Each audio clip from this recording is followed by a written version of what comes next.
సభాధ్యక్షులు జిల్లా ఇన్ఛార్జ్ మంత్రివర్యులు శ్రీ దామోదర్ రాజనరసింహ గారు ఇంతటి గొప్ప కార్యక్రమానికి ముఖ్య అతిథిగా విచ్చేసినటువంటి గౌరవ ముఖ్యమంత్రి వర్యులు శ్రీ రేవంత్ రెడ్డి గారు, జిల్లా మంత్రివర్యులు శ్రీ జూపల్లి కృష్ణారావు గారు, అట్లాగే గౌరవ మంత్రివర్యులు పెద్దలు శ్రీధర్ బాబు గారు, మరో గౌరవ మంత్రివర్యులు సోదరులు కోమటిరెడ్డి వెంకటరెడ్డి గారు, గౌరవ మంత్రివర్యులు సీతక్క గారు, గౌరవ మంత్రివర్యులు పొన్నం ప్రభాకర్ గారు, గౌరవ మంత్రివర్యులు శ్రీ ఉత్తమ్ కుమార్ రెడ్డి గారు, గౌరవ మంత్రివర్యులు తుమ్మల నాగేశ్వరరావు గారు, గౌరవ మంత్రివర్యులు పొంగులేటి శ్రీనివాసరెడ్డి గారు, గౌరవ రాష్ట్ర ప్రభుత్వ సలహాదారులు, గౌరవ పార్లమెంటు సభ్యులు, నా తోటి శాసనసభ్యులు, వ్యవసాయ శాఖ కమిషన్ చైర్మన్, వేదిక మీద ఉన్నటువంటి వివిధ కార్పొరేషన్లకు సంబంధించినటువంటి చైర్మన్లు, అట్లాగే ఈ కార్యక్రమాన్ని దగ్గరుండి ఏర్పాట్లు చూసినటువంటి వ్యవసాయ శాఖ చీఫ్ సెక్రటరీ, ఇతర ఉన్నతాధికారులు, అలాగే నలుమూలల నుంచి జిల్లాల ఉన్న నలుమూలల నుంచి పెద్ద ఎత్తున ఈ రైతు పండగకి విచ్చేసినటువంటి రైతు సోదరులందరికీ ముందుగా నా హృదయపూర్వకమైనటువంటి నమస్కారాలు. ఈరోజు ఈ సభ చూస్తూ ఉంటే రైతు పండగ అంటే నిజంగా పండగలానే ఉంది. ఓ పెద్ద సంక్రాంతి పండుగలానో లేకపోతే ఇంకేదో పెద్ద పండుగలానో రైతాంగ సోదరులందరూ కూడా ఇక్కడ చేరి పెద్ద ఎత్తున సంబరాలు చేసుకునేటువంటి కార్యక్రమానికి ఈనాటి ఇందిరమ్మ రాజ్యం తీసుకున్నటువంటి అనేక నిర్ణయాలు ఈ పండగ కారణమైంది. ఈ మధ్యకాలంలో ఇందిరమ్మ రాజ్యం వచ్చి సంవత్సరం కావస్తా ఉంది, అంటే ఇంకా పూర్తి కాలేదు. ఈ సంవత్సర కాలం లోపలనే బీఆర్ఎస్ పార్టీకి సంబంధించిన నాయకత్వం రకరకాల ప్రజల వద్దకు వెళ్తాం, లేకపోతే ఉద్యమాలు చేస్తాం, లేకపోతే నిలదీస్తాం, లేకపోతే ఇంకోటి ఏదో చేస్తామని వారి స్టేట్మెంట్లు చూస్తూ ఉంటే నవ్వొస్తూ ఉంది. నిజంగా 10 సంవత్సరాలు మీరు పరిపాలన చేసి ఈ రాష్ట్రం తెచ్చుకున్నదే నీళ్ల కోసం, నిరుద్యోగ యువతీ యువకుల కోసం, రైతుల కళ్ళల్లో ఆనందాన్ని చూడటం కోసం. కానీ ఈ 10 సంవత్సరాల్లో మీరు పాలన చేసిన 10 సంవత్సరాల్లో రైతుల గురించి, వ్యవసాయ రంగం గురించి చేసింది ఏదీ లేదని చెప్పడానికి మాకు ఎటువంటి సందేహం లేనే లేదు. ఈరోజు ఇదే మహబూబ్నగర్ జిల్లాకి సంబంధించి ఇక్కడ ఉన్నటువంటి కృష్ణా నదిని కూడా తీసుకుంటే ఈ నది ద్వారా ప్రవహించే నీళ్లను కూడా ఈ మహబూబ్నగర్ జిల్లాకో లేకపోతే రంగారెడ్డి జిల్లాకో నల్లగొండ జిల్లాకో నీళ్ళు ఇవ్వాలని ఆలోచన చేసింది ఆనాటి కాంగ్రెస్ ప్రభుత్వం. మళ్ళీ తిరిగి వాటిని మొదలుపెట్టి నిధులు కేటాయిస్తూ ప్రతి నెల రివ్యూ చేస్తూ ముందుకు తీసుకుపోయేది ఈనాటి ఇందిరమ్మ రాజ్యం రాష్ట్ర ముఖ్యమంత్రి శ్రీ రేవంత్ రెడ్డి గారి నాయకత్వంలో ఇరిగేషన్ శాఖ మంత్రులు ఉత్తమ్ కుమార్ రెడ్డి గారు, మిగతా మంత్రులు ఇక్కడ దగ్గరుండి రివ్యూ చేసి ముందుకు తీసుకొని పోతా ఉన్నారు. ఏమైనా చేశారా? గతంలో ఉన్నటువంటి ఇక్కడ ఉన్నటువంటి జూరాల మేమే కట్టాం. ఇక్కడ ఉన్నటువంటి కోయల్ సాగర్ కానీ లేకపోతే భీమా కానీ లేకపోతే కల్వకుర్తి ఎత్తిపోతల పథకం కానీ ఇటువంటి ఇత్యాది ప్రాజెక్టులన్నీ ఆనాటి కాంగ్రెస్ ప్రభుత్వాలే మొదలుపెట్టాయి. చివరికి పాలమూరు రంగారెడ్డికి సంబంధించి కూడా ఆనాటి కాంగ్రెస్ ప్రభుత్వమే ఆ రోజు జీవో ఇష్యూ చేసింది. మరి నువ్వు వచ్చి 10 సంవత్సరాల్లో కొత్తగా ఏమైనా చేసావంటే ఏమి చేయకపోగా పాలమూరు ఈ జిల్లాని ఎండబెట్టి ఎడారులానే ఉంచావు తప్ప ఏమీ చేయలేదు. మేము వచ్చాం మళ్ళీ ముఖ్యమంత్రి గారి ఆదేశాలతో ఎస్ఎల్బిసి దగ్గర రివ్యూ చేసి టన్నెల దగ్గర, లేకపోతే పాలమూరు రంగారెడ్డికి సంబంధించి రివ్యూ చేసి ప్రతి నెల బిల్లులు ఇస్తాం, పని జరగాల్సిందే అని చెప్పి స్పష్టంగా ఆదేశాలు ఇచ్చి ముఖ్యమంత్రి గారు రివ్యూ చేపిస్తా ఉంటే ఈరోజు ఇక్కడ పనులు జరుగుతూ ఉన్నాయి. ఏం చేయలేదు కదా. ఇది కృష్ణానది పరిస్థితి.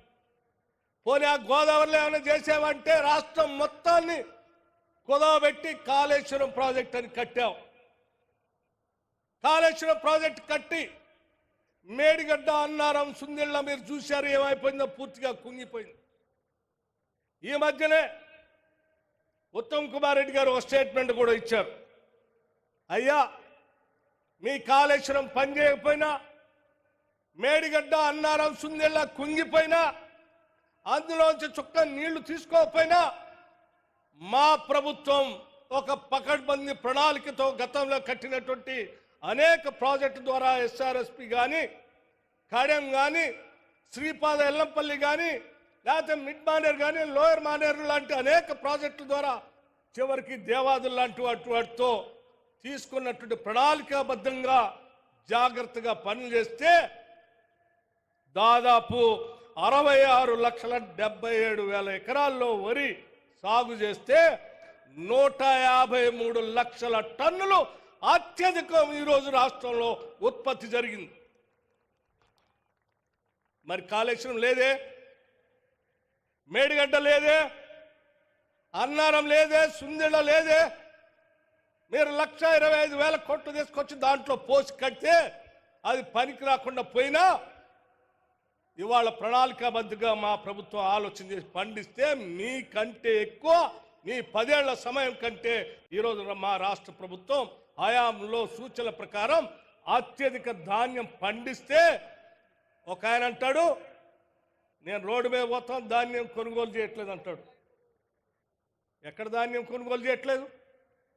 పకడ్బందీగా అత్యంత ప్రణాళికాబద్ధంగా కొన్ని వేల సెంటర్లో ధాన్యం కొనుగోలు సెంటర్ని ఐకేపీ సెంటర్ల ద్వారా ప్రారంభోత్సవం చేయటమే కాకుండా మీలాగా నెలల తరబడి డబ్బులు ఇవ్వకుండా వారం రోజుల్లోనే వాళ్ళ ఖాతాల్లోకి డబ్బులు వచ్చేటట్టుగా కూడా చాలా స్పష్టంగా ఈనాటి ప్రభుత్వం చేసి ముందుకు పోతాం. ఇది కాంగ్రెస్ ప్రభుత్వం రైతుల కోసం ఆలోచన చేసినటువంటి ప్రభుత్వం. ఇంకో ఆయన అంటాడు నేను ఉద్యమం చేస్తా, బయటకు వచ్చి ఏం ఉద్యమం చేసేది 10 ఏళ్ల పాటు ₹1,00,000 రుణమాఫీ చేస్తా అని చెప్పి 2014-18 నుంచి 4 దఫాలుగా ఇన్స్టాల్మెంట్లో చేస్తే ఆ డబ్బులు వడ్డీకే సరిపోలే. 2018-2023 వరకు ₹1,00,000 రుణమాఫీ చేస్తామని మాటలు చెప్పేవే తప్ప అవి చేయకుండానే గాలికి వదిలేసిపోయినాం.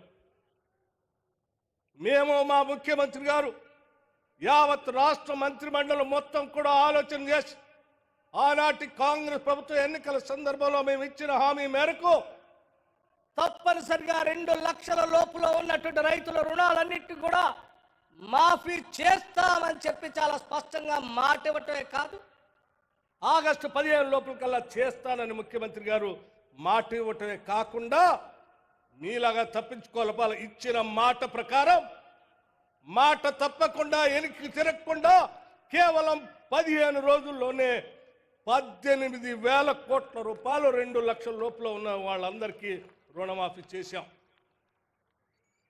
అరే 15 రోజుల్లోనే ఈ దేశ చరిత్రలో ఎక్కడ స్వతంత్ర భారతదేశంలో ఏ రాష్ట్రంలో కూడా 18,000 కోట్లు రుణమాఫీ చేసిన దాఖలాలు లేవు. మరి మీరు 8 లక్షల కోట్ల రూపాయల అప్పుల భారాన్ని మా మీద వేస్తే కూడా మేము రైతులకు మాట ఇచ్చాం కాబట్టి తప్పనిసరిగా చేయాలని ఆ 18,000 కోట్లు చేస్తే సంతోషించి రైతుల పక్షాన నిలబడి ఈ ప్రభుత్వం చేస్తుంది కదా అని సమర్థించాల్సింది పోయి మేము ఇంకా ధర్నాలు చేస్తాం లేకపోతే ఇంకేదో చేస్తామని చెప్తున్నావు. నువ్వు ధర్నాలు చేయటానికో లేకపోతే ఇంకోటి చేయటానికి రాష్ట్ర ప్రభుత్వం చూస్తూ ఊరుకోవటానికి సిద్ధంగా లేదు. ఏ ఒక్క అంశాన్ని కూడా మేము వదిలిపెట్టాం. మేము ఇచ్చిన మాట ప్రకారం అన్నీ చేసుకుంటూ పోతూనే ఉంటాం. మీలాగనే మేము కూడా ఉంటామని మీరు భావిస్తే పొరపాటు. 18,000 కోట్ల రూపాయలు ఇచ్చిన తర్వాత కొద్ది మందికి రేషన్ కార్డు లేకనో ఆధార్ కార్డు తప్పిపోయో లేకపోతే బ్యాంక్ అకౌంట్ తప్పిదం వల్ల వాటి వల్ల కొద్ది మంది ఆగిపోతే ఇయ్యలేదు, మీరు మాట తప్పారు, మీ మీద ఉద్యమం చేస్తా ఉన్నారు. ఎందుకు చేస్తావయ్యా? మేమే వదిలిపెట్టడానికి సిద్ధంగా లేవు. మీకంటే ముందే మా వ్యవసాయ శాఖ మంత్రి గారు, మా ముఖ్యమంత్రి గారు రాష్ట్ర ప్రభుత్వ యంత్రాంగానికి ఆదేశాలు ఇచ్చి అలా మిగిలిపోయినటువంటి వాళ్ళు ఎంతమంది ఉన్నారో ఇంటింటికి వెళ్ళి లెక్క తీయండి. వాళ్ళంతా మన రైతు బిడ్డలే, వాళ్ళకు కూడా ఇవ్వాల్సిందే అని చెప్పి కేవలం ఈ 3 నెలల్లో మొత్తం ఇంటింటికి తిరిగి లెక్కలు తెప్పించి ఈరోజు దాదాపు ఇప్పుడే మీ అందరి ముందు ముఖ్యమంత్రి గారు ఆర్థిక శాఖ ఇద్దరం కలిసి యావత్ మంత్రి మండలం మొత్తం వ్యవసాయ శాఖ మంత్రి గారికి రైతాంగ సోదరులకి దాదాపు 3,000 కోట్ల రూపాయల్ని ఈరోజు చెక్గా ఆ మిగిలిపోయినటువంటి వాళ్ళందరికీ ఇస్తా ఉన్నాం. దాదాపు 3,20,000 మంది రైతాంగ సోదరులకి ఈరోజు అలా రేషన్ కార్డు ఆగిపోయిన వాళ్ళకో లేకుండా ఉన్నటువంటి వాళ్ళకో సంఖ్య తెలియనటువంటి వాళ్ళకు సరిచేసి ఈరోజు మళ్ళీ ఇస్తా ఉన్నాం. సంవత్సరం కాకముందే ఇన్ని వేల కోట్లు రైతుల కోసం మేము వెచ్చించి ముందుకు పోతా ఉంటే మీరేం ఏడుస్తా ఉన్నారు, ఇక్కడ రైతులేమో పండగ చేసుకుంటూ ఉన్నారు. ఇది రాష్ట్రానికి ఉన్నటువంటి నిదర్శనం. మీరు ఏడుస్తూనే ఉండండి, మేము మాత్రం ప్రజల కోసం పండుగలు చేస్తూనే ఉంటాం, వాళ్ళ కోసం ఆలోచన చేసి ముందుకు పోతూనే ఉంటామని ఈ సందర్భంగా మీ అందరికీ మనవి చేస్తూ, మీలాగా రైతులకు సంబంధించిన ఇతర అంశాలన్నింటినీ పడకేసి దుప్పడ గప్పేసి వాళ్ళ గాలికి వదిలేసే పరిస్థితిలో లేవు. కేవలం రుణమాఫీ చేయటమే కాదు, పంట నష్టపోతే పంట నష్టపరిహారాన్ని ఇస్తున్నాం. మేము 10 ఏళ్ళు మీరు పంట నష్టపరిహారం గురించి ఆలోచన చేయలే.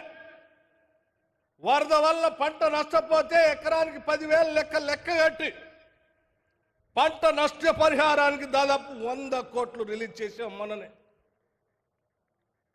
అట్లాగే రైతాంగ సోదరులకి మీలాగా వాళ్ళకి గాలికి వదిలేలే, వాళ్ళకి ఇన్సూరెన్స్ కట్టాలి. ఆ బీమా వాళ్లే కట్టడానికి వాళ్ళ దగ్గర డబ్బులు ఖర్చు పెట్టడం ఎందుకు, మనమే ప్రభుత్వం తరఫున కడదామని చెప్పి రాష్ట్రంలో ఉన్నటువంటి దాదాపు 50 లక్షల మంది రైతాంగ సోదరులకి 1,433 కోట్లతో మీ ప్రీమియం మొత్తం మేం కట్టాం. 10 ఏళ్ళు టీఆర్ఎస్ నాయకత్వం గురించి ఆలోచన చేయలే. అంతేకాదు, పండిన పంటకి ఇన్సూరెన్స్ కూడా ఉండాలనేటువంటి ఆలోచనతో రాష్ట్ర ప్రభుత్వం పంట కోసం మీరు కట్టే ఇన్సూరెన్స్ని దాదాపు 2,500 కోట్ల రూపాయల్ని రాష్ట్ర ప్రభుత్వ రైతుల పక్షాన ప్రీమియం కట్టడానికి కూడా ముందుకొచ్చాం. అంతేకాదు, మీరు వదిలేసినటువంటి drip irrigation, sprinklers, poly house, లేకపోతే ఫార్మ్ మెకనైజేషన్ ఇత్యాది అన్నిటికి కూడా సబ్సిడీలు ఇస్తూ ఈరోజు వ్యవసాయ రంగాన్ని అభివృద్ధి చేయటం కోసం పెద్ద ఎత్తున వ్యవసాయ రంగానికి దాదాపు 73,000 కోట్ల రూపాయలు ఈ రాష్ట్ర బడ్జెట్లో నిధులు కేటాయించి వ్యవసాయాన్ని ఒక పెద్ద అద్భుతమైన పండగలాగా చేసే ప్రభుత్వం కాంగ్రెస్ ప్రభుత్వం.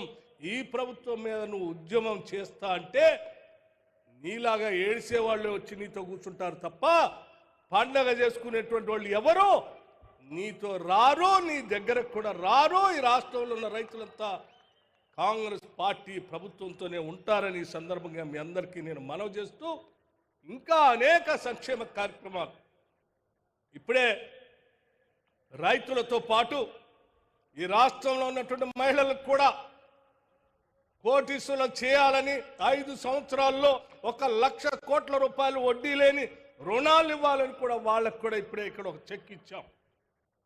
అరే, ఇక్కడ మీరు అప్పులు సృష్టించి రాష్ట్రాన్ని తాకట్టు పెట్టి 8 లక్షల కోట్లు అప్పు చేసిపోతే మేము రూపాయి పోగేసి సంపద సృష్టించిన ప్రతి పైసాని ప్రజల కోసమే పంచడం కోసం మేమందరం సమిష్టిగా పనిచేసి ముందుకు పోతా ఉన్నాం. ఇది ప్రజల కోసం నిబద్ధతో పనిచేసేటువంటి ప్రజా ప్రభుత్వం, ఇందిరమ్మ రాజ్యం, కాంగ్రెస్ ప్రభుత్వం అని చెప్పి మీ అందరిది, ఇది మనందరి ప్రభుత్వం. ఇది దొరల ప్రభుత్వం కాదు, ప్రజల ప్రభుత్వం. ఇది మనందరి ప్రభుత్వం అని చెప్పి మీ అందరికీ సవినయంగా మనవి చేస్తూ, ఈ పండుగలో పాలు పంచుకోవడానికి వచ్చిన మీ అందరికీ మరొక్కసారి నా హృదయపూర్వకమైనటువంటి నమస్కారాలు చెప్పడమే కాకుండా రాబోయే 4 సంవత్సరాలు కూడా మనం ఇదే రకంగా పండగ చేసుకుందాం. మీకోసం ఈ ప్రభుత్వం నిలబడి ఉంటుందని చెప్పి మాటిస్తూ సెలవు తీసుకున్నాం. జై హింద్. Thank you sir. తెలంగాణను పచ్చని పంటల మడిగా, రైతు సేవల గుడిగా మలచేందుకు కృషి చేస్తూ ఈ ప్రజాపాలన తొలి వార్షికోత్సవాన్ని కర్షకోత్సవంగా మలిచిన రైతు పండుగ రూపశిల్పి ఆనరబుల్ సీఎం గౌరవనీయులు రేవంత్ రెడ్డి గారి సందేశం. 3 రంగుల జెండా బట్టి సింగమోలే కదిలినాడు ఒక్కరో కాంగ్రెస్ సూర్యుడు మన రేవంత్ అన్న నిగ్గదీసి అడిగే